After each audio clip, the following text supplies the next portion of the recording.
graceful. Just wandering past. And they walked across the road right in front of us. Nice to see that beautiful, that gait of theirs, the way their legs move when they walk.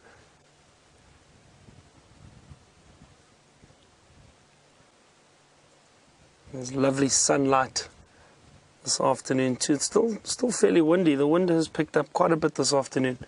I think possibly bringing in some bad weather.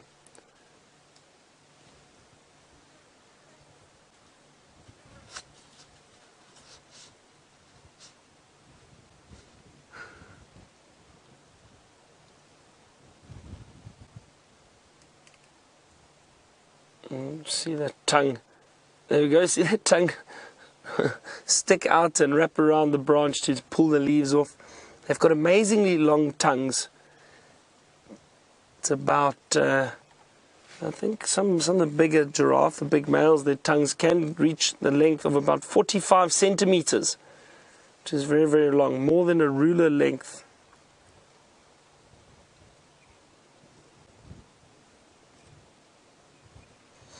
And James Richard, just getting back to your question from earlier, James asked which cuckoo is the largest in the area. And I was saying possibly a Jacobin. You know, they're all very similar in size, but what I read is the largest is actually the Levalent cuckoo, who used to be known as the striped cuckoo. Looks very similar to the Jacobin, except for some streaking down the body. And that is the largest. It's about 39 centimeters long. So that is the largest cuckoo that we get in this area.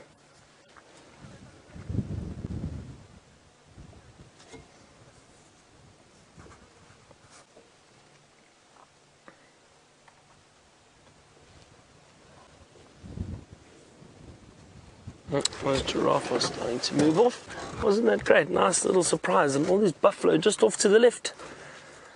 The herd moving through here, trying to find a bit of grass to feed on. They really are struggling at the moment.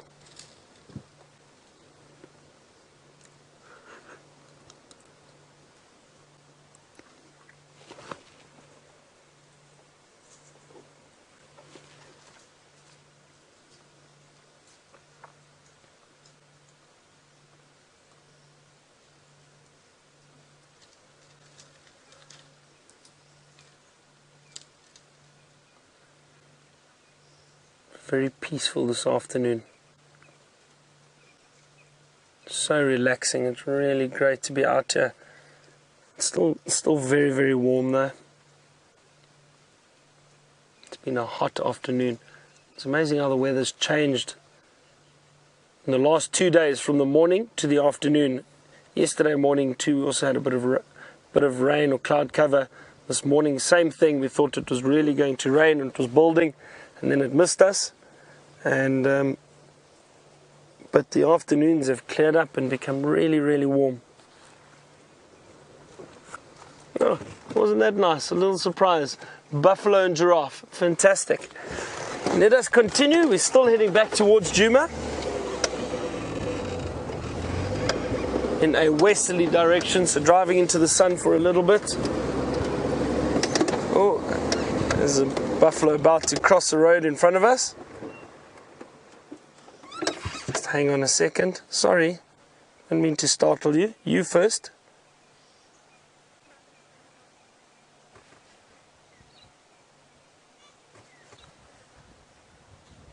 This is a female.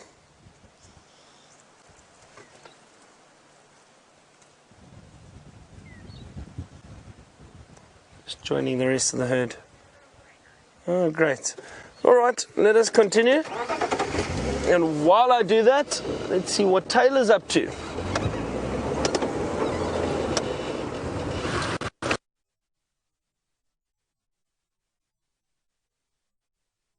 There are any leopards around. It's lovely and cool down here. David, don't you wish we could just drive the rest of the game drive up and down over here? Degrees Celsius cooler than it is on top. This would be a very good.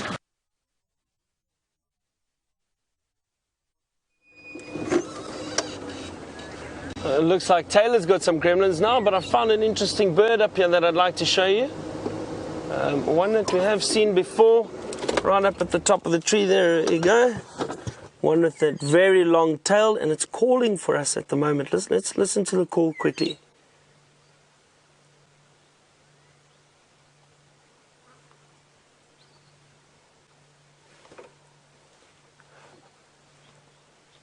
Anyway, that is a magpie shrike, but while I've stopped here, I've found something else very interesting. I'm going to jump off quickly. Hang on a second. Oh, great. Look here. This side, Voldy, sorry, this side. Look at this. Can you see this little guy over here? It is a... I'm not going to disturb it or pick it up because it is very dry at the moment. But that is a... Speaks hinged back tortoise, trying to get away from me. Like I said, I don't want to pick him up or disturb him because it is very, very dry at the moment, and tortoises rely so much on storing water. Look, he's crawled right in there, trying to get away from us. But luckily we didn't disturb him at all. Often what happens is if you do pick up tortoises, which you should never do, they release the water that they store as a defense mechanism, but that can then cause dehydration, especially in dry conditions like this. But this is a different tortoise that we don't often see. So we get two tortoise species in this area, and the one is the leopard tortoise, the quite large leopard tortoise, which everybody's used to see. And the other one is this little speaks hinged back tortoise. The carapace is a lot thinner, a lot smaller. It doesn't get that big mound that the leopard tortoise gets, and it has got a little bit of a hinge at the back of the tortoise shell, or the carapace, which overlaps slightly, and that's how it gets its name. That is great. Just shows you when you're stopping, you could look at little birds or something small, and things happen around you all the time. That was really great.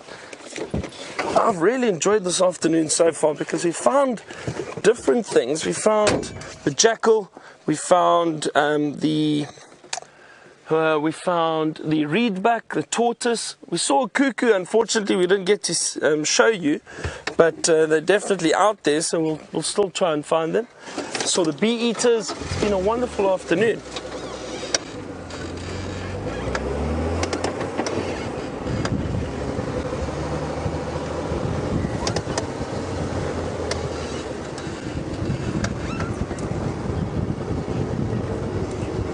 Andre, I'm glad you enjoyed that magpie shrike. Apparently it's your favorite bird. I do like them too.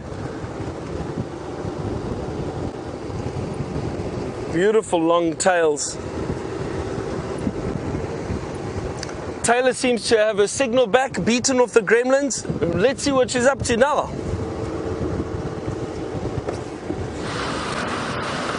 Obviously, the gremlins don't want to hear me speak today. Maybe they've heard enough of the sound of my voice and they keep playing horrible pranks on them, but somebody should inform them that it's not April yet and they should not be allowed for such jokes. Now, we did carry on checking the drainage line, and I apologize, Nyala Road is notorious to be a bit of a dodgy signal spot, but we're back in full force and we're still checking along the drainage, and we're making our way towards the dam cam to have a look and see if anybody is around. Perhaps Henry's there. We could check on Henry and see how his injury is doing on his back. And maybe there's some giraffe, maybe there's, I'm hoping really for some elephants. That's why we are going there, to try and find some elephants that would possibly be splashing around. And I'm sure that there have been elephants the entire day in that area. Oh no, I believe the dam cam is down. Sorry about that. I will just have to go to the camera itself and we'll have to have a look like that, won't we? We're coming up to it now. We're not full. Oh, you know what else we could do? We could double check and have a look if the crested barbet nest is still active. We're going to do that. What does that sound like to you, David? There we go. So we're coming around to that, was it an amarula tree, I think it was, or an apple leaf, one of the two. We'll have a look at it now. I can see it in the distance.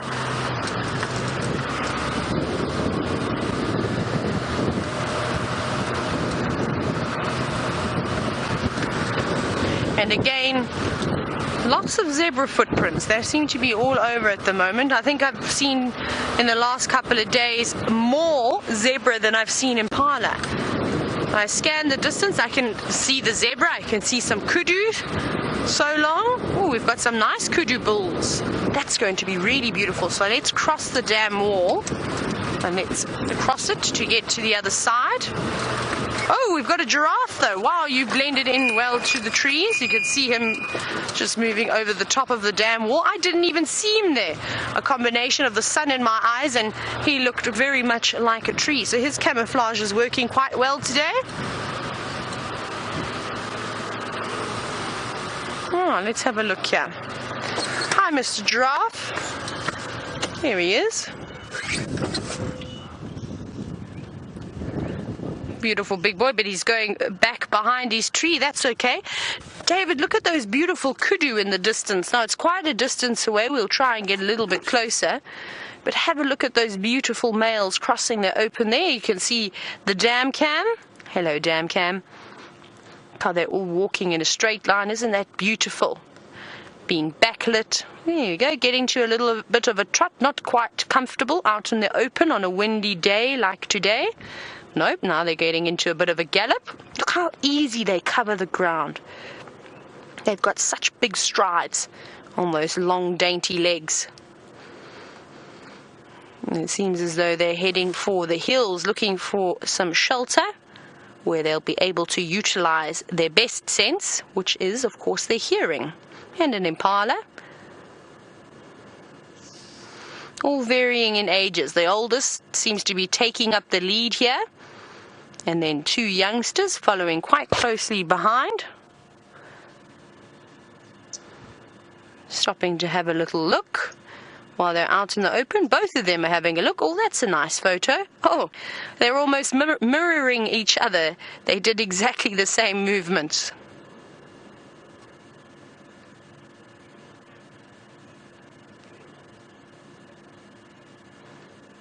Here we go. All the horns are lining up now.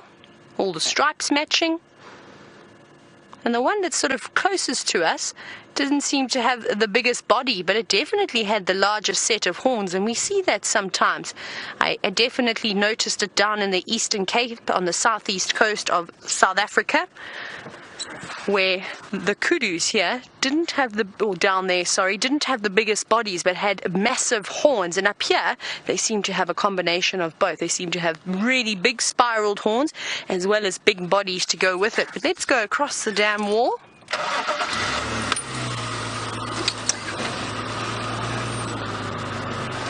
Now, it doesn't seem like there's anything in the water. But we'll have a look. I'll have a scan from the distance, and if there isn't anything there, well, then next bet will be to go to Cheetah. Oh no, it doesn't look like there's much going on over there. Right, but let's go around and see if Cheetah has perhaps got something happening over that side. Nothing really happening at the dam now. That's all right. Oh, but we've got a little virtual starling. Let's see if you're going to land for us. I think it may. I'll try and roll into the sighting. You can see it sitting up on that dead branch there. Hello. Very hot. You can see how its beak is wide open, trying to cool itself down, dropping down straight to the ground. You did that quite easily, considering you look quite hot and flustered. But I suppose you can't let the heat get you down, and you have to keep eating.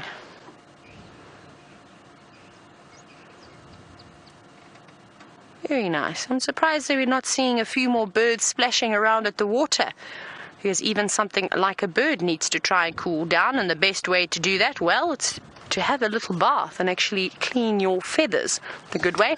And the starlings in particular don't mind the water. You often see the Cape glossy starling, the one with the bright orange eye. having baths on regular occasions. Yeah, who's been walking here? It's just the buffalo that have been coming up and down the entire day.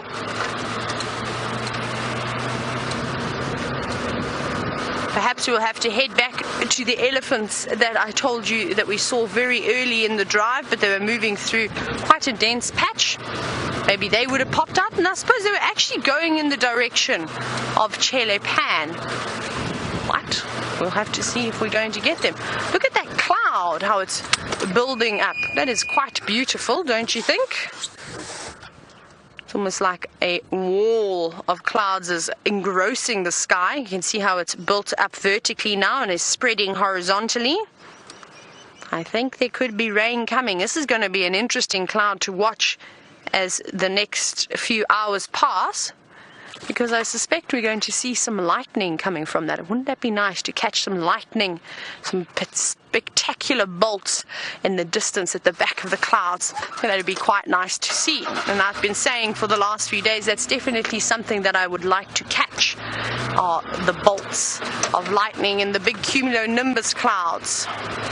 But at the moment there seems to just be lots of cirrus and cumulus clouds around, which will hopefully develop at some point into big thunderstorm clouds, very much like the one we just saw.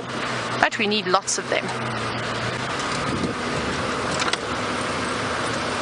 Okay, I'm going to carry on making our way towards Chele Pan, my favorite little watering hole. And while I do that, let's go back to Byron and see where he is.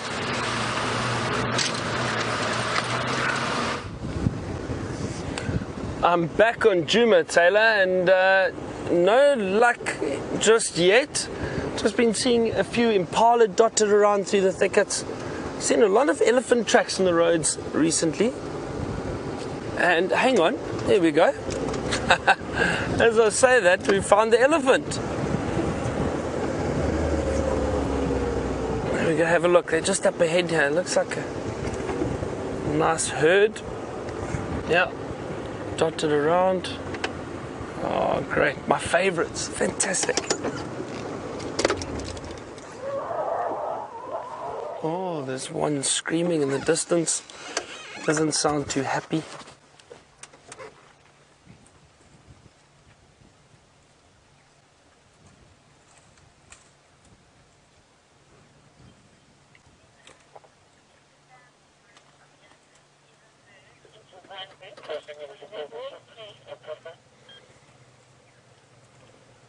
Can hear them communicating off to the right here. Kevin has asked us a question about the family dynamics of elephant, and do herds ever merge into one herd? Do they split up? Yes, Kevin, depending on the time of year, availability of food and water. I have seen herds merge and move around together when they are looking for food and water, especially in the dry season. There's a nice big adult female. And then Kevin, and then depending on the, usually in the summer, you might get those herds splitting up again and moving into different areas, and the close-knit family will stay together. But yes, elephant herds can merge at times.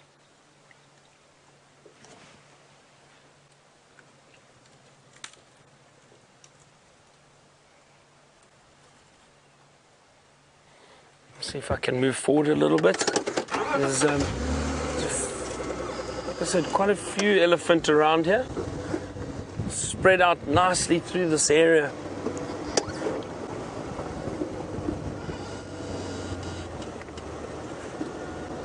And the younger one around here.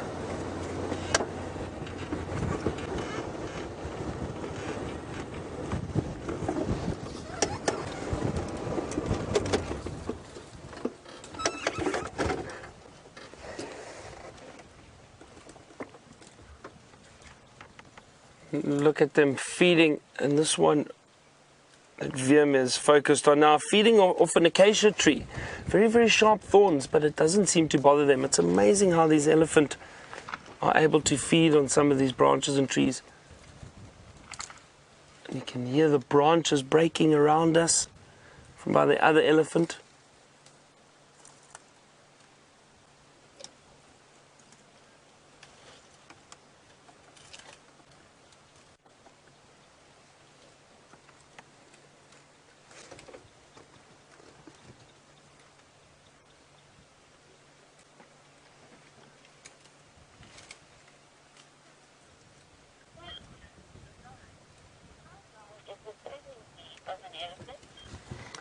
Lauren has asked us a question regarding the pregnancy of an elephant and how long are elephants pregnant for. And Lauren, it is very long. It's 22 months. The gestation period of an elephant is 22 months. So it is a long time. Look at this little one nudging the mother, or the larger one rather. I'm not sure if it is the mother or not. Very possibly if it is that close to her. But elephants are very social animals. So within a herd you'll have the females interacting with all the youngsters and all the youngsters interacting with the adults. But generally the female will only suckle her own calf. Yeah, so 22 months, Lauren, it's a long time. Very long gestation period.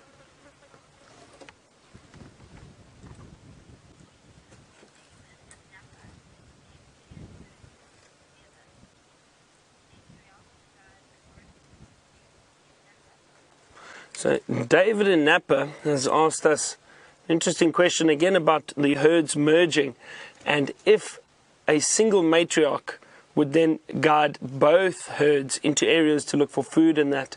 David, I don't think it would be a single matriarch. I think it would be the older elephants in the herd.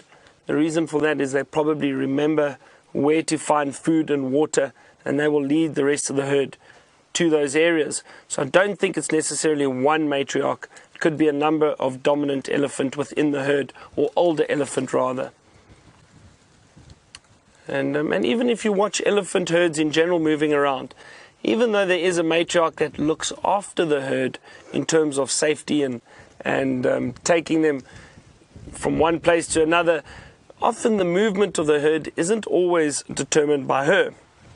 The other elephant could decide and will move, and the rest of the herd will follow. But the matriarch does tend to, how can I say, she will try her best to look after the herd in terms of their best interests, so which areas they need to move into. But once they move into certain areas, they can spread out and move all over, and she'll just follow and move with the herd.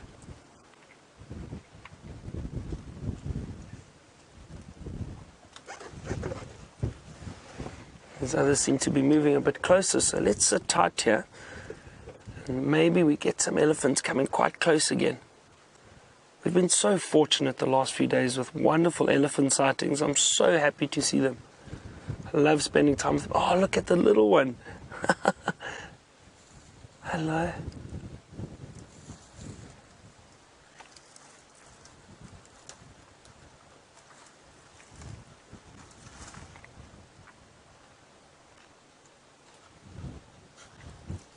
Oh, this is amazing.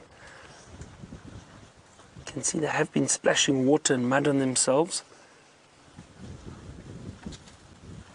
We're just going to sit quietly as they walk past. Isn't this fantastic? Yes.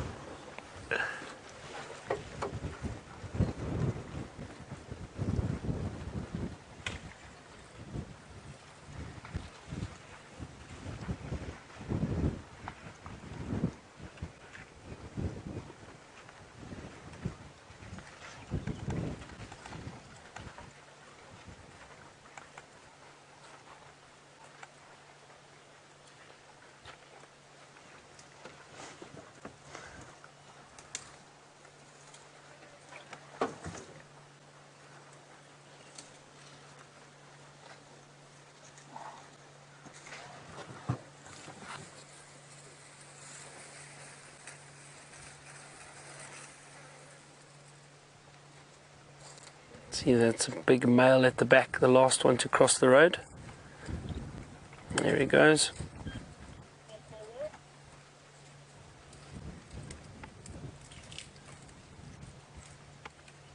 It's amazing how quiet they are as they move past us. That was incredible. Such a lovely, lovely sighting. To have that whole herd come past. That little one, various ages and sizes, and that big male at the back. Going to move forward for us a little bit.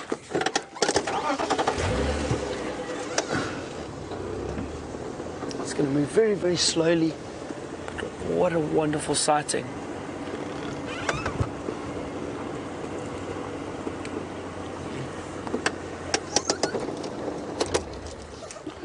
Oh, looking into the sun a little bit now. But an elephant silhouette isn't always a bad thing. Look at that, that's just lovely. It's huge grey animals moving through the bush.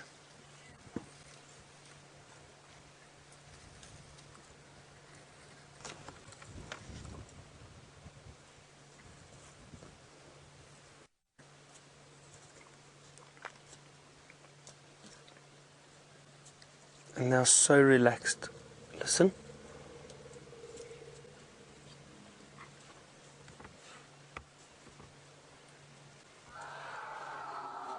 Oh, there's a lot of vocalization going on. So did you hear that grumble, that low frequency grumble or vocalization that the elephant give off? And then there was a screech from another elephant in the distance. And that could usually mean it's possibly a younger elephant that is trying to suckle and the mother's not allowing it. I've seen that a number of times. And those youngsters then get very upset and they screech and they make such a loud noise. And I think that's possibly what that was. Because the rest of the herd have stayed very calm and relaxed around here. So I don't think it was a distress call or anything serious.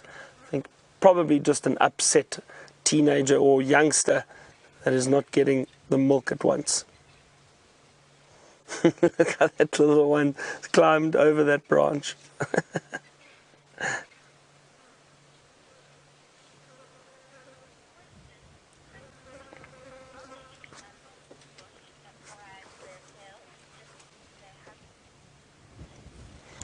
And Christy has asked us, are there any animals in the bush that wag their tails just because they're happy? Christy, I don't think so. I've never seen it. Look at that, speaking about tails, that one's lost half of its tail, that elephant. And that could be from a number of things. And that's what it's meant to look like. And that one's lost it. It could very possibly be from ticks, perhaps, that have infected the tail and caused the tail to fall off. That has happened in the past. Maybe when it was younger, it damaged its tail. It's unlikely it would be from a predator in this area, but that can happen in certain areas. I've seen up in Zambia especially, where elephants cross the Zambezi River on a regular basis. A lot of elephant there without tails. That's because the crocodiles come past and try their luck, and they grab a tail and just end up with a piece of the tail from the elephant. But Christy, getting back to your question regarding animals wagging the tails, I don't think so at all. I think the reason the tails are there is to keep flies and insects away. They are used occasionally as warning signs. So animals like lions, if you're tracking them or approaching them and they are feeling threatened and they are going to show signs of aggression, they will flick their tail from side to side very, very quickly.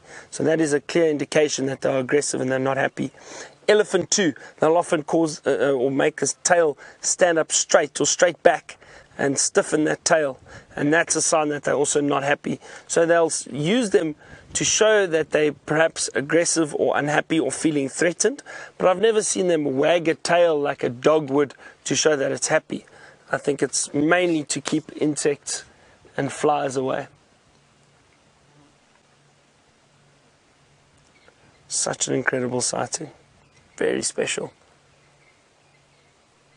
I'm so happy with this afternoon's drive. It's been really a lot of fun. We've seen some great stuff already. Hope all of you at home are still enjoying it.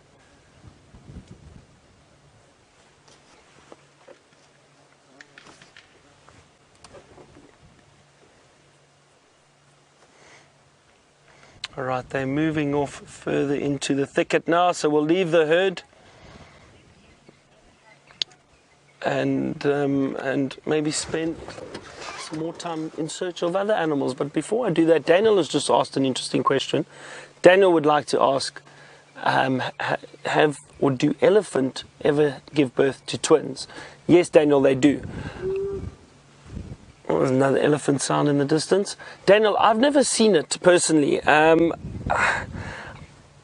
think it's very difficult. I've seen young calves of similar age that are possibly twins, but I didn't see them at birth, so I'm not too sure. But I do know of records in other parts of South Africa and Southern Africa with elephants giving birth to twins. So it does happen, yes. Anyway, let us continue. Thanks for that question, Daniel. It's still very warm, still quite muggy. I still don't see any serious cloud build-up. Waiting for it. I do hope it rains tonight and cools everything down.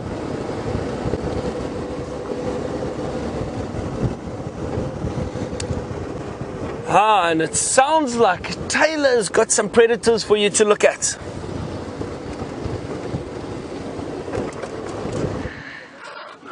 It is crazy what is going on. The Nkuhumas had killed another buffalo. Now, I don't know if they killed this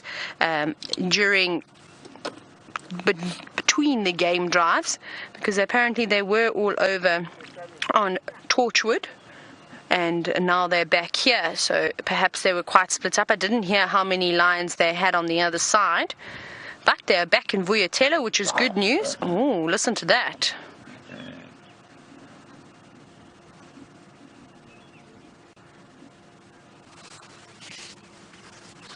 Now those youngsters are fighting over the carcass. It doesn't even look like the females have opened it at all.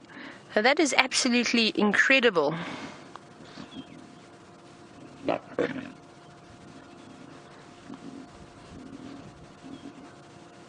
can see them growling and fighting and chewing on those very soft bits, which is the easiest spot for the cubs to get into. You can understand why there's a little bit of tension around that small gap. Those little ones' teeth, unfortunately, are not strong enough to cut through the hide just yet. They all have to make do and chew in the same spot. That is incredible. So the Nkuhumas killed a buffalo the day before. They killed a buffalo this morning, and then they've killed another buffalo in between drives. That is incredible. And of course, they've got the other carcass still to feed on. Those two are having a big argument.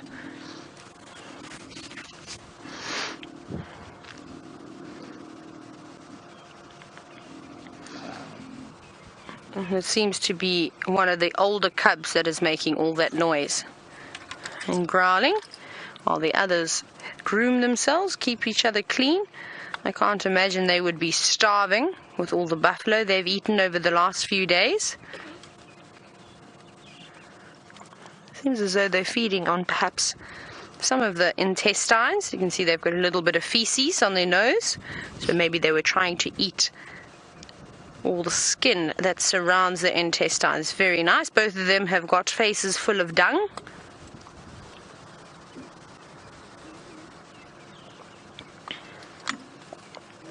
Sorry, I'm just taking a little sip of water. There we go. You can almost see right inside. Now, here's a dirty face. That was the one that was making all the noise and causing all the commotion. They seem to be taking turns. There we go, trying to grab a bit of the intestine. Pull, you've got to pull hard. Oh, they're coming right over to say hello. I think they're going to the rest of the pride. Oh no, just going to plonk themselves down right here. Oh, look how dirty you are. Sis, if that was me, I'd be in a lot of trouble. I don't think my mother would let me inside the house. But luckily they don't live indoors. But that is very dirty. Just counting, there are 5 females here, adults here, and then 1, 2, 3, 4, 5, 6, 7, 8, all cubs are here, and one of the Birminghams just laying in front, fast asleep. I can't see which Birmingham it is at the moment. Now I wonder where the other Birmingham is, because yesterday afternoon we had both boys. We had Mfumo and Tinyo both present. But not this afternoon. And this morning I didn't see him either. I didn't see any Birminghams this morning, but I believe there was one. I think Byron got to see him. Thank you, Kirsty. Kirsty says that it was Mfumo that was with the pride, so I assume that it is him that is laying here. Perhaps Tinyo is not going to stick around anymore because the females have finished their estrus cycle. And it is sort of the way how it goes, isn't it? They have an argument, Tinyo and Nkuhuma, over a few days that the lionesses come into estrus. And Nkuhuma is really the one that hangs around and seems to look after the Nkuhumas rather than Tinyo. He seems to prefer his time around the sticks and occasionally come through to the Nkuhumas. But thank goodness it is starting to cool down now. And that breeze is very welcoming.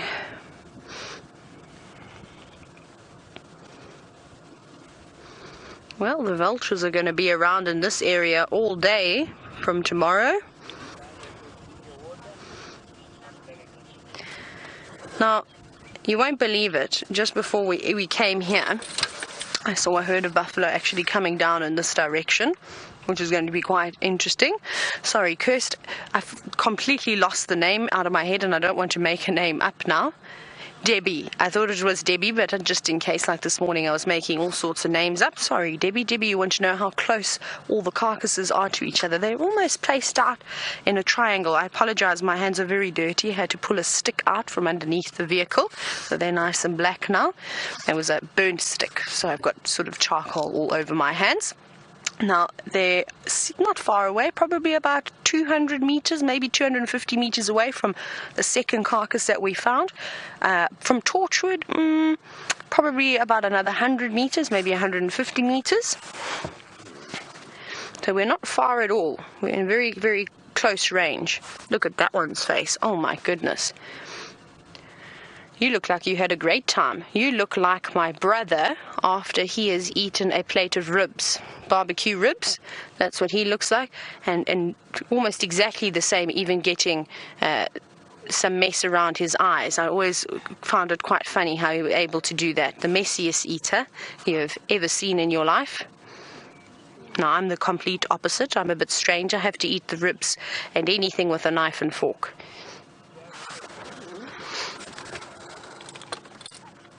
Hello, little one. You enjoy your buffalo bum? It doesn't even look like they've eaten the eyes from that buffalo, just having a little glance over there. So it can't be too old. I wonder when they did this. Oh, maybe they've eaten the eye. No, it seems to still be there. We just can't see what's happening on the other side of its face, unfortunately. They have got food for days. Well, they better eat as much as they can off of this buffalo because they'll need to move on to the one that we found earlier today. Otherwise, the vultures are going to see it and devour the carcass.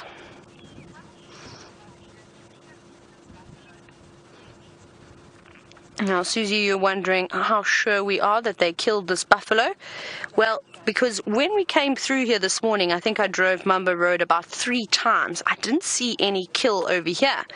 And the buffalo have still been hanging around. Remember, we saw them we saw them briefly when they looked sort of panicked after we spent some time with the lions. And then they indeed did move north from there. They looked like they were going south, but they turned around and they came north.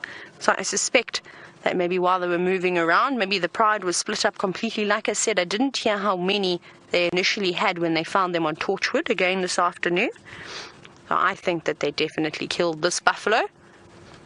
I don't remember seeing this one dying at all, or any buffalo really around here from this morning.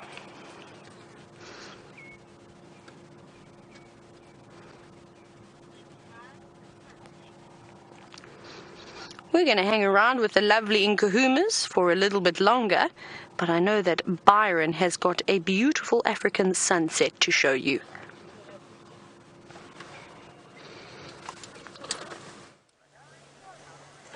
I do indeed, Taylor. One of my favorite times of the day. We said so yesterday. There's not as much cloud cover around, but we've got this beautiful silhouetted tree with the sun setting behind it.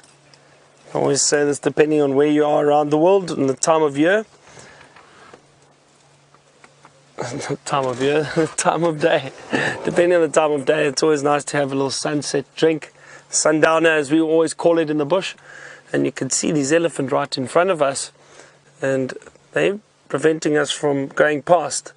We've been sitting here for about 5 minutes, and they're very relaxed, but there's no chance of us getting past them. So we're just going to sit, enjoy the elephant, and enjoy the sunset.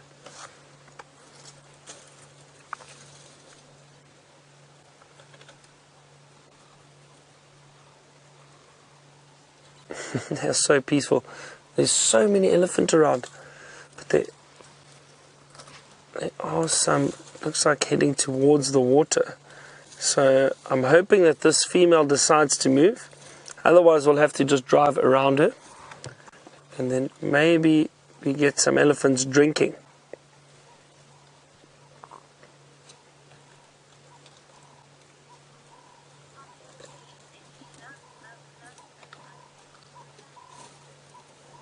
Ellie, I'm so glad you are enjoying the sunset just as much as I am.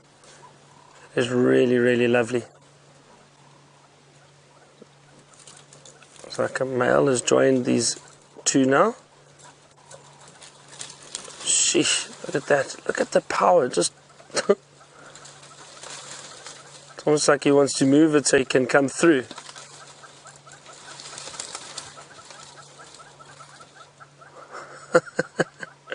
Oh no, he's trying to get to some of the roots, it looks like.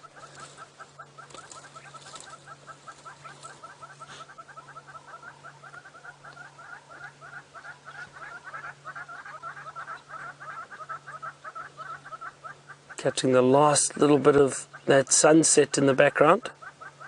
Let's have a look at that. Just about to drop beyond that tree line. But that golden color, just amazing.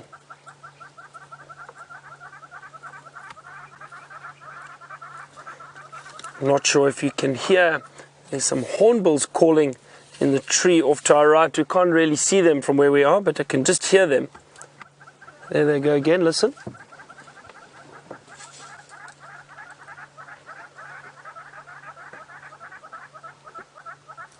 They're just up in that tree.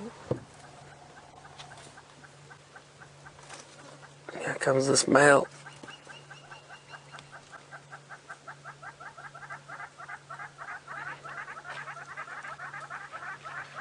Well, he got the female to move out the way, but now he is in the road. Doesn't look like we're going anywhere anytime soon.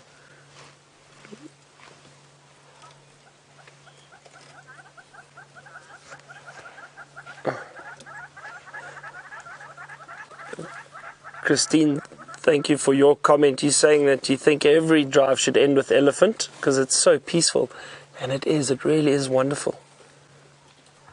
So I'm not too sure, but we did see some water in here the other day, so maybe we're lucky and we get some elephants drinking the last few drinks of water. So bear with me a second, but I think stay with me. Sorry, sir. Let's see if he's going to move. I don't want to disturb him. I'm going to back up and rather go around. No need to try and push him out the way. Okay, let's do this quite quickly. Like I said, stay with us and you can see how much fun it is trying to get around elephant as opposed to going past them.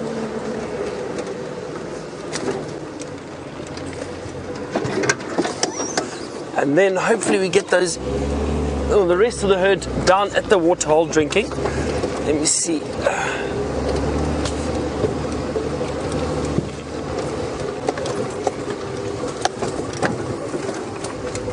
I think I've found a little gap here.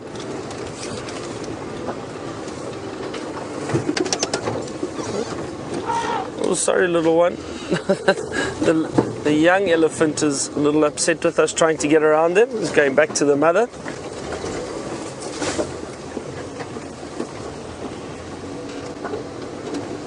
Don't worry, we're almost around them.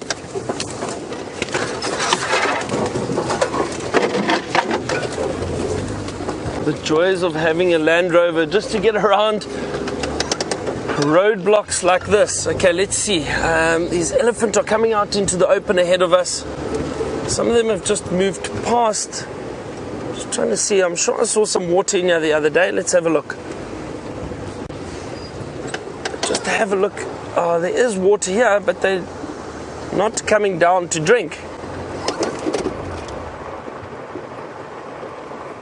Oh, that is a pity. That is a pity, but look at the herd that we've got behind us. Isn't this fantastic? The sun's just dropped, but we've got beautiful light. Still a little bit of an orange haze in the distance on the horizon with that sunset. But look at this herd of elephants spread out over this area.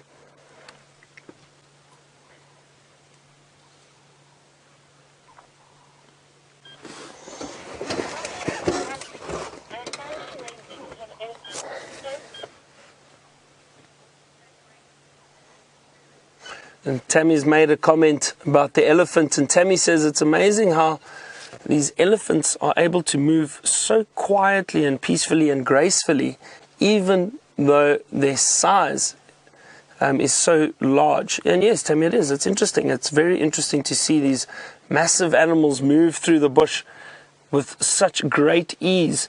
And you know what? I've seen elephants climbing areas that you'd think they wouldn't be able to get into or get around, and they're able to climb steep embankments up and down, and also very, very quietly when they want to. They can be very quiet when moving through the bush.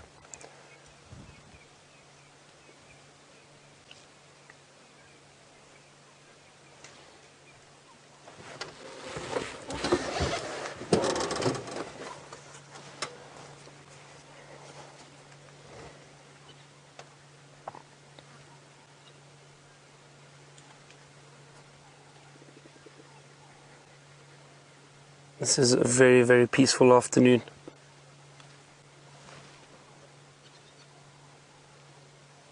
It's a pity, but I think, I think this is potentially part of the same herd we saw just a few minutes earlier, and I think they have been drinking already this afternoon. It did look like they had come from water. They had splashed a lot of mud, and they were wet, a few of them. So that's possibly why they don't need any water now, and they're not drinking from this little pan. More interested in finding food.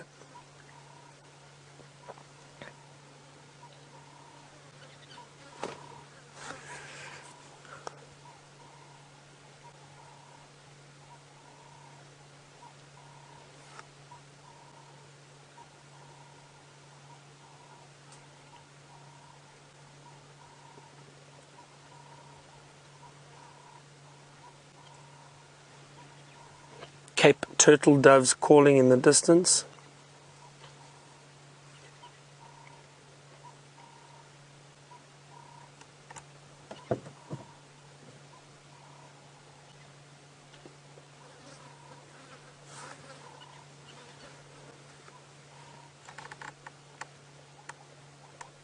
Oh, I can hear some zebra also calling in the distance. It's wonderful in this afternoon. Afternoon light as the sun, the dusk, you have all these birds calling and different animals kind of giving off their last calls for the day. Let's look at all those. There's an impala. So I've got a fly buzzing around me at the moment.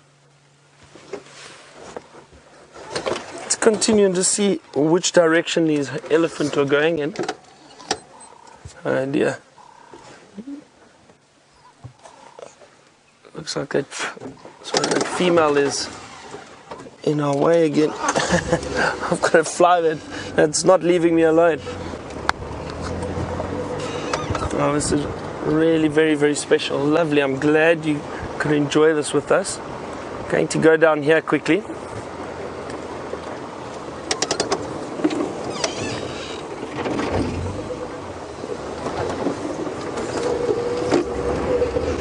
So Kat in Tampa has made a comment, and she would like to know,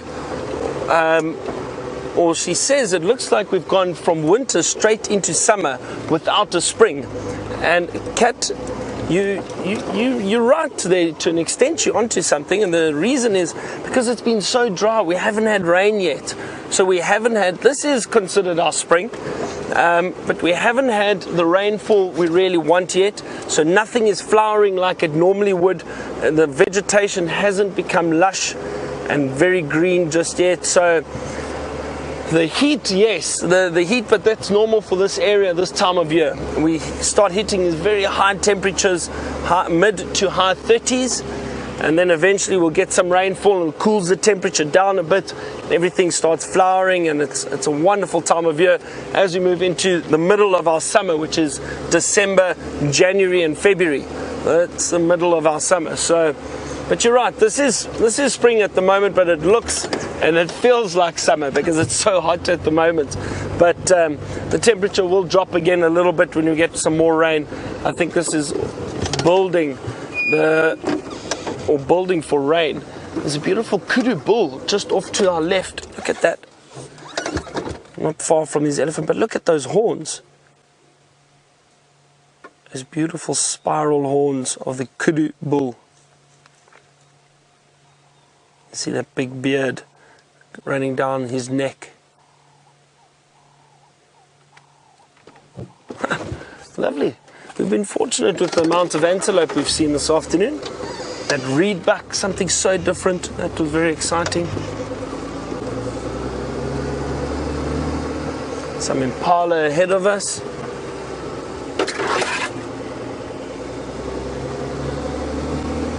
Yo, it's still very muggy. It's not really letting up this temperature. It's cooled down a little bit, but it's still very, very warm. So, I mean, it's incredible that the lions are active during this heat, but I think it's because they've been so successful. They've been hunting, and they've killed a number of buffalo. And again, you know, we mentioned it this morning, and we've been speaking about it. We were fortunate enough to see a buffalo kill, or the lions bring down a buffalo. And I think at the moment it's because the buffalo are really struggling in this drought that we've been through. They haven't got the nutrients and the food that they normally would get this time of year. So they are a lot weaker and a lot easier for the lions to hunt. And I think those buffalo herds are hanging around in an area where the lions have been for quite some time. So all they're doing is, because they're so opportunistic, whenever the buffalo come through, all they do is they'll go and try and hunt the weakest of the herd of buffalo.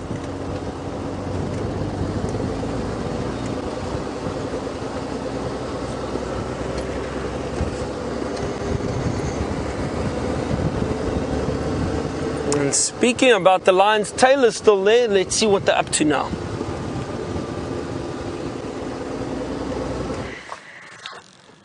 We're watching the lions now devouring the buffalo. They've started to tuck in and try and open it up at the stomach, where she will try and pull out all those organs. And of course, the little cubs are coming over to lend a helping hand. Not welcomed very warmly, though, by the lioness. A few little growls. And I think while we're watching the sighting, keep your volume turned up, because I think there'll be a little bit of squabbling over this carcass. Now, remember, we are on a live safari, and I'd love to hear from you. I know Byron would love to hear from you too.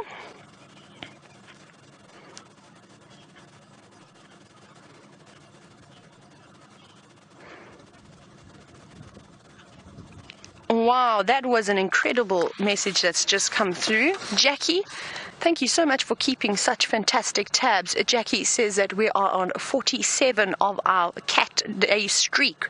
And wouldn't it be great if we could reach to number 50? Isn't that exciting? Well, Jackie, you've just put lots of pressure on me tomorrow. We're going to have to muster up something. But I think thanks to all these buffalo that have been hanging around, that shouldn't be too much of a problem. And hopefully we'll be going to find a leopard soon.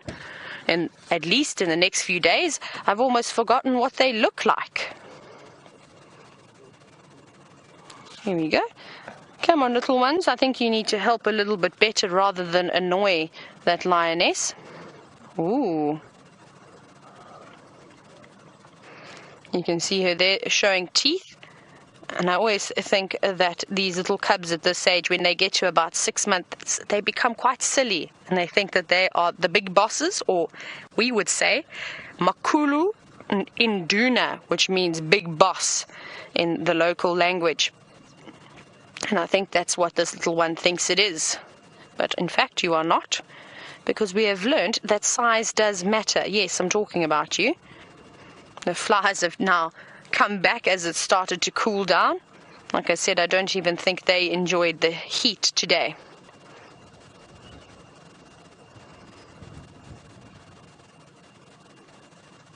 This is fantastic.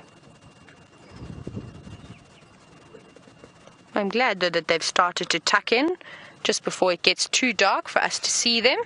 The light is dropping very quickly, I'm afraid. David, have a look at that beautiful cloud that's now forming. I think we saw it earlier. I want to show you how it's progressing.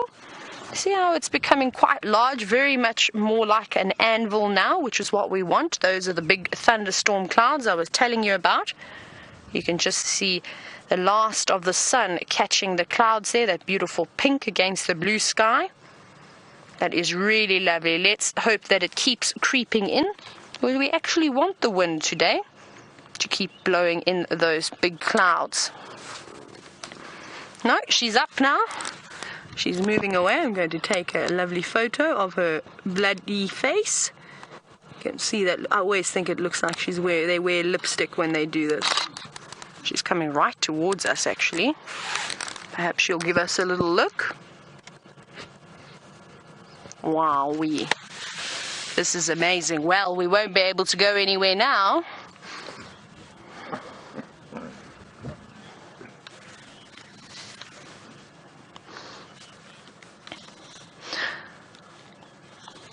Sure, she's sitting really, really close to us, probably only about 2 meters away now. Now, Tony from Holland, you're wondering how old will the lion cubs need to be in order to be safe from being killed by any of the males. So I'm just moving out of the way here. Now, it depends. So the Nkuhumas were quite lucky because I believe with the takeover that came through, they were trying to kill some of the youngest lioness, but she managed to make it through. If I'm not mistaken, I think she lost a sibling, which was very unfortunate if that is indeed correct, and I haven't imagined that in my head. I think when they get to about 2 years old, they should be all right, theoretically. But I think they would also be a little bit cautious, just in case, perhaps move away until things would settle down. But if they're around a year old, they're definitely going to be killed. And at the moment, unfortunately, they would be taken out as well. This little one doesn't look very impressed that lioness didn't want to suckle. But I can't imagine you fitting anything else into your belly because it's so full. And that's a very comfortable spot. It's got its head on possibly mom's tail. Sometimes it's always hard to tell because they have such a strong bond between the various members of the pride.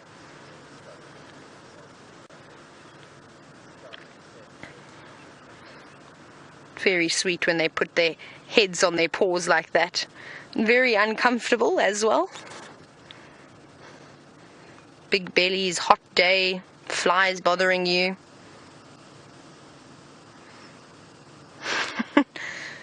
Not quite matching bellies. This lioness doesn't seem to have as big of a belly as the cub does. And isn't that a fantastic picture? You can see that I think they are definitely related. The way in which they were laying. You can see what I mean when I say that they have strong bonds between each other. Having a good old groom, cuddle, isn't that precious? Now, I hope you take some good screenshots because it's getting a bit light for me, dark for me now to take some good photos, and that is absolutely adorable. Remember, you can share them on Twitter from #SafariLive.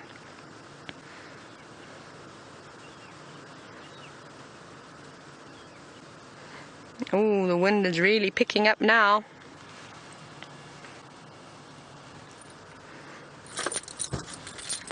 Sorry, I keep bumping my knee on my keys. I'm laying in a rather interesting position so that you can see over the top of my head.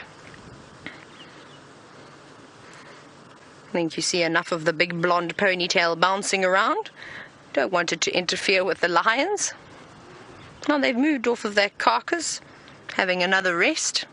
Like I said, there's absolutely no hurry to eat this buffalo. This will keep them going probably for a day and a half or so. It's not a particularly big buffalo that they've caught.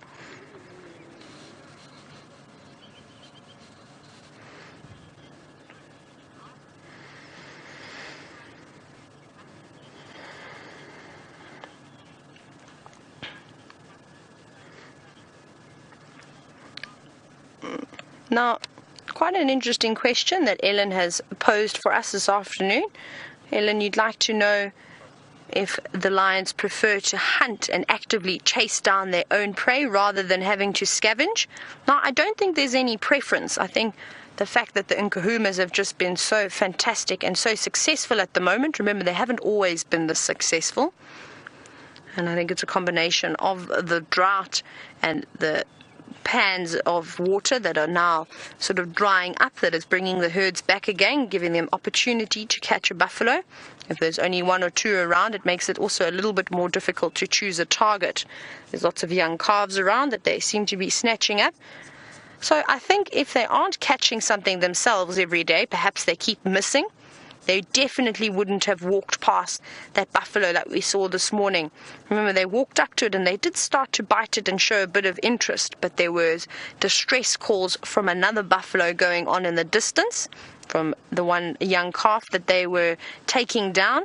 And I think if it wasn't for those distress calls, then those lions would have happily sat around the second buffalo that we first saw.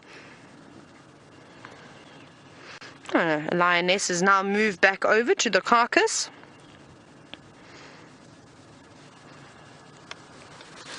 I need to sit up very carefully. That was not a very comfortable position I was in.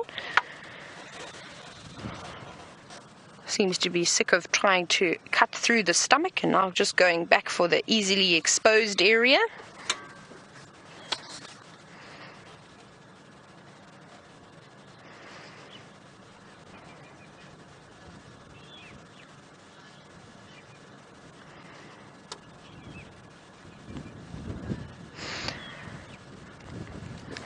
Hello, Xylo from Hong Kong. You are very far away, and I'm so glad that you're watching the show. So, well done for asking a really good question too. Now, you are wondering, does the blood of the buffalo quench the lion's thirst, or does it do the opposite? No, it does. Blood has got a very high content of water into it, and we often see them lapping it up. We actually saw them lapping up the blood from the previous buffalo, which we had a look at earlier in the show, and I showed you the pool of blood, where they were drinking it from. So I think once they have gorged themselves a second time, they will perhaps go back across to Buffelshoek Dam and have a drink. I think that that's the closest water source here, maybe even Treehouse Dam. It's probably sort of equal distances away, but of course they take the shortcuts and go straight through the bush, which is often the shortest route anyway. But I'm just happy that they're back on Vuyatela again, back on Djuma. Oh no, quickly. The one was panicking a little bit there, you saw. Maybe siblings being a little bit too rough. But that's a very important hold to try and practice, even if it means testing it on your sibling.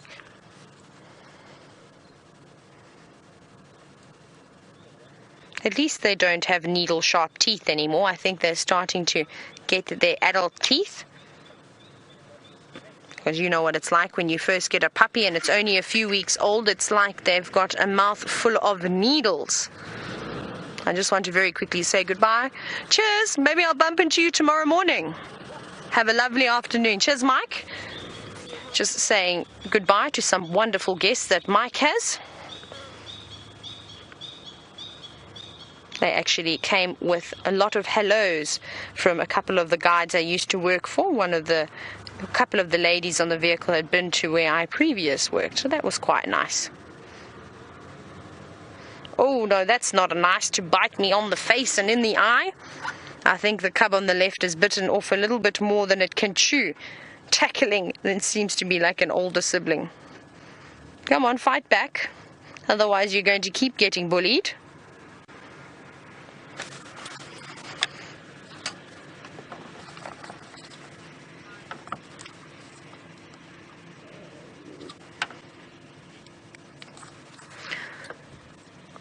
Now, we've been spotting the lions almost every single day now in the vehicles, and I know Louis from the UK is wondering if we ever come across the lions on bushwalk and what is sort of their behavior towards that. Now, also, once again, it depends on a couple of circumstances. So I've walked into lions many a time, and it depends on sort of their nature. So some of the lions are actually quite relaxed and don't mind you at all. But you can imagine if you were to stumble across them now with this kill, they probably wouldn't be too impressed with you, and they may growl at you and perhaps even give you a little bit of a charge because the cubs are around as well. They'd probably be a little bit more aggressive than usual. But if you were to bump into just the lionesses by themselves, I think that they would be all right. Every other encounter I've had, they've been fine. And these cubs are also old enough now, they're able to run away for themselves. They're not tiny and have to be carried around. So it just depends. If you block them, if you sort of come across and they're in a dense drainage line with a steep wall behind them and they feel like they cannot go anywhere else, what would you do in this situation? I'm almost certain that you'd probably act aggressively back to whatever was coming towards you. That's why we have to stop, look and listen quite often while we're walking, because the animals won't just charge, they'll give off a warning call, a warning sort of just call, from a snort to a growl, anything along those, a trumpet if it's an elephant. But it's relatively alright. And the one lioness seems determined to try and open up that buffalo. Not this one though, she's having a good sleep, a little rest, and she's still sitting right next to the vehicle. There we go, pulling and tugging at that hide.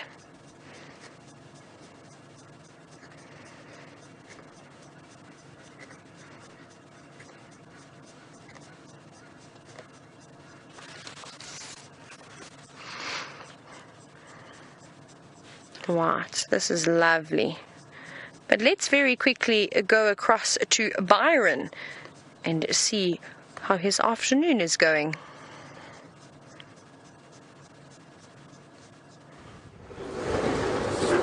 Wow, that's fantastic that you got to see all those lions again and the cubs feeding. It's wonderful. I'm so glad they're doing so well. They're very successful at the moment. It's great for those cubs and for the rest of the pride. We haven't had too much luck with anything else yet. I've got the spotlight out now, and Viam and I are trying to see if we can't find any nocturnal creatures. So everything from maybe a leopard coming out, walking along the road if we're really lucky, or also we're continuing our search for chameleons and little scorpions. Again, as I mentioned last night, it's been very, very dry, so a lot of these reptiles like the chameleons aren't active just yet. Hang on a second, let me just see something. I don't think so. No, that's a little flower that I see. Sure, I almost got excited there. So with it being so dry, there are not a lot of insects out yet. So the reptiles, like the lizards and the chameleons, they feed on a lot of the insects. So because there aren't a lot around at the moment, you don't get as much activity, and because there's not a lot of moisture, it's two little warthog just walking off, probably heading back to a burrow for the evening, going to go and rest and sleep, find safety within the termite mound. In the sky earlier, it seems to have disappeared, but beautiful pink in the clouds. And I think there's some big clouds building, not really near us at the moment, in the distance to the south. But that's good. Maybe we're lucky and we still get some rain this evening.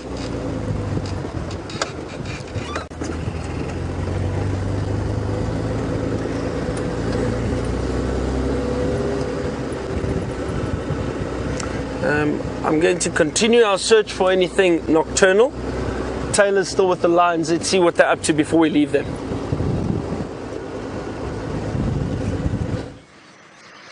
We've still got the lions, and the light is fading very quickly, unfortunately.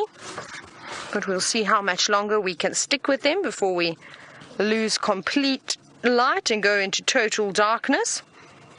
But luckily there's not too many clouds around just yet, well, where the sun is set, so it shouldn't affect the light too much.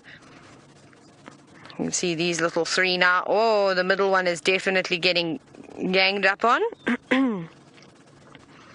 It's my favorite little lion cub, unfortunately, which is the mangy lion cub.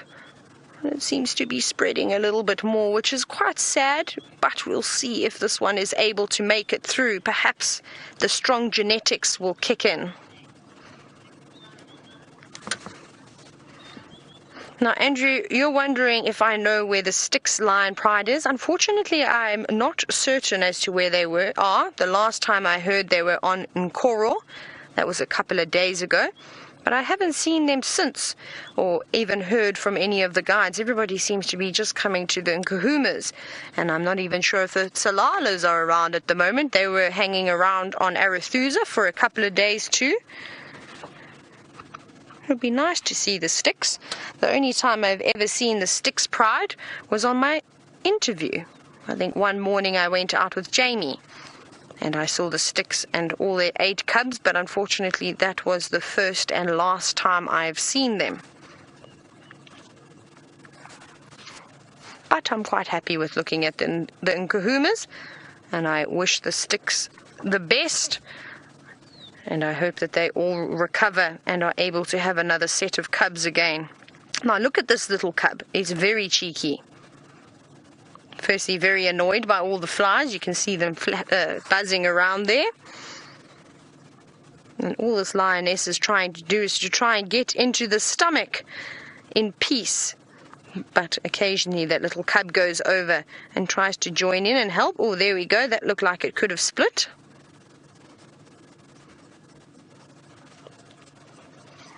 Now, unfortunately, I can't really reposition because I've got a lion laying right next to me.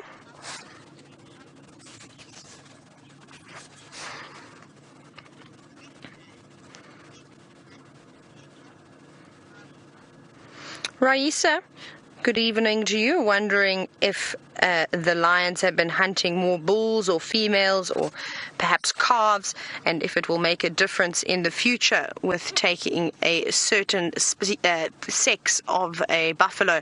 Now, they've actually been catching both male and female, young ones, old ones, healthy ones, sick ones. They've been taking whichever one they can get. Now, the only difference it will make is that if they keep taking all the young juveniles, the calves, is because obviously then we're not going to have any progeny from the previous seasons to age. They just will keep taking all the little ones, and then there'll be no little new sort of genetics to come through. But I think it's almost impossible. There are so many buffalo around that I think they could probably at this rate keep going for another few months, and I don't think it would put too much of a dent on the population. Because remember, the buffalo breed every single year. They have a calf, or almost every single year, maybe a year and a bit. You see, buffalo don't really have too much of a season as well. I've seen brand new calves in winter. I've seen new calves in summer.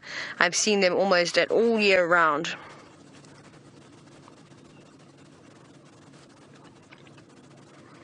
No, not having any of it. Get off my back.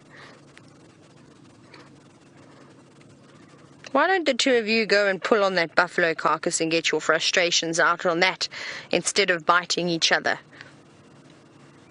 Well, I suppose it's the reaction that they like when they fight with each other. Oh, there we go. Having a little nibble.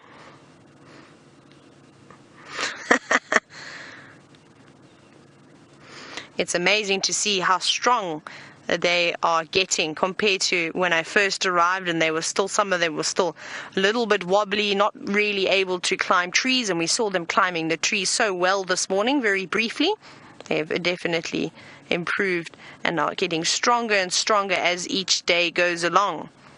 Oh, here we go. She's got a very dirty face. She must have been successful in opening up that carcass slightly. Oh, coming right over to the vehicle to say hello to this other lioness. They are right next to me. There we go, walking in front of the little light that I've put on. Don't worry, it's not a bright light, it's just a little LED light. I don't think it will affect the cubs too much like a bright spotlight would, so we're going to keep the spotlight off of these cubs.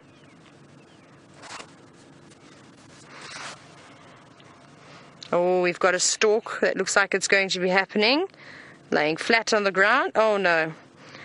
Your plan has been ruined by one of your siblings. No, look at that. That was quite funny. Decided on doing something and stuck to it right until the end. I'm going to squash you and sit on top of you.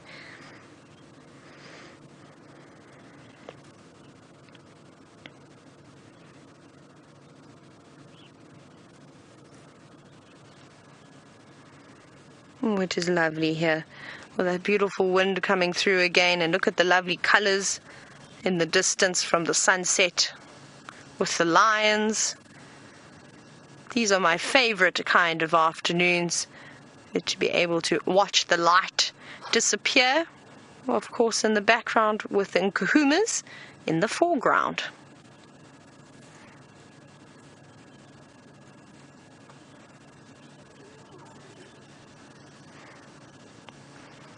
Right, but we'll see if we can stick around with the Nkuhumas for a little bit longer. But let's go back across to Byron very quickly.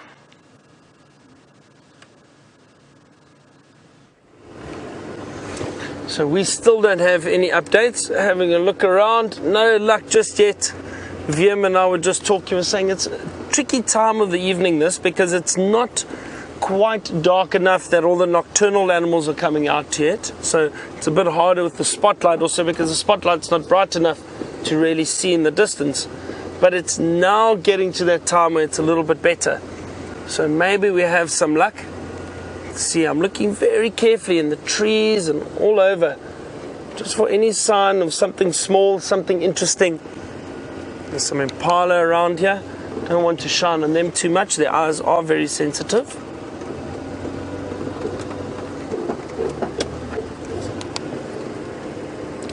But it's been a wonderful afternoon. We've seen some really interesting things. Some birds, different antelope, and a lot of elephant, which has been great. It's been wonderful spending time with those elephant. I really enjoyed that. They were everywhere today. Sorry, Impala. There's another Impala off to the side.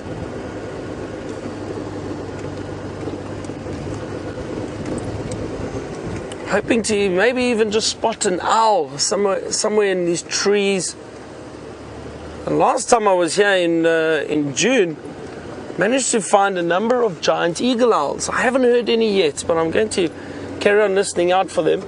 Maybe we're fortunate and we still find one in the next few weeks.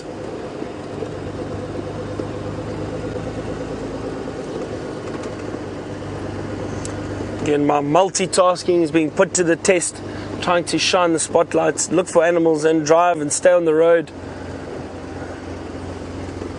and chat to the camera. Going to be a pro at this by the end of the safari life stint. It doesn't look like we've had any luck so far. I think we're going to say goodnight. It's been a wonderful afternoon with you. Hope you've enjoyed your sunset drive with us. VM, thank you and goodbye to VM on camera for me this afternoon. It was great having him with us. Thank you to the ladies in the FC. Thank you to all the viewers and for all your questions again and your comments. We love having them. Have a great evening. And Taylor's going to say goodbye now. We'll see you tomorrow morning. Good night. Look at those stunning colours that I was telling you about just a moment ago. The sun is now set beyond the horizon. Isn't that lovely? Elizabeth, I'm glad you think that the sky is beautiful. It almost looks like it was on fire. It was so stunning. Now, we've got two of the cubs who have come through to get groomed. Oh, I can see some trouble. I'm going to try and angle this little light a little bit better. Can we have a look over there? I'm going to duck very quickly. Look at what's going on here. Little cub, and I know it's an awkward angle. I apologize. I just can't move there, but close to me. Oh, big growls. Turn your volume up. This male is not becoming very tolerant.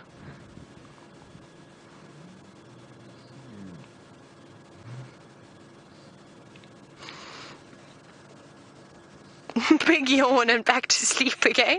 Not even the tail teasing that this cub did could get that male to carry on with his day. Although he sat back up again. Oh, and he's running after them. Let's see why he's running. Oh, trying to get a... Ooh, I'm putting a little bit of... I'm actually using my torch at the moment because it's not as harsh as the other light. See how he ran over there? Perhaps she's still in estrus. Maybe she's coming out of it.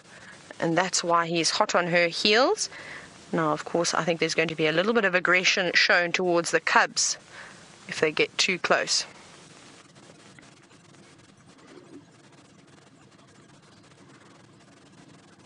I'm going to try avoid shining directly on the cubs. Like I said, my torch is not very strong though. Even when I shine it in my eyes, it's okay. Not that I'd like to do that though. He's going to sit down and sit nice and close.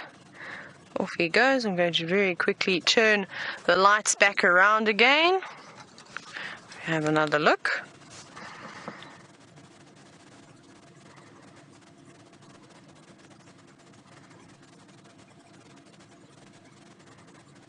One's got distracted, not really bothered by the kill at all, but instead has found a stick to play with.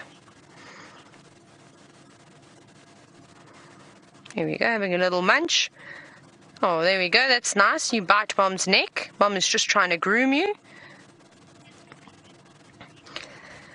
Now, I'm so sad to say this, but unfortunately, my time here with all of you is almost up. We've just got a couple of seconds left of the show, but I hope you've enjoyed it. Thank you so much to everybody who was involved to put together this amazing afternoon.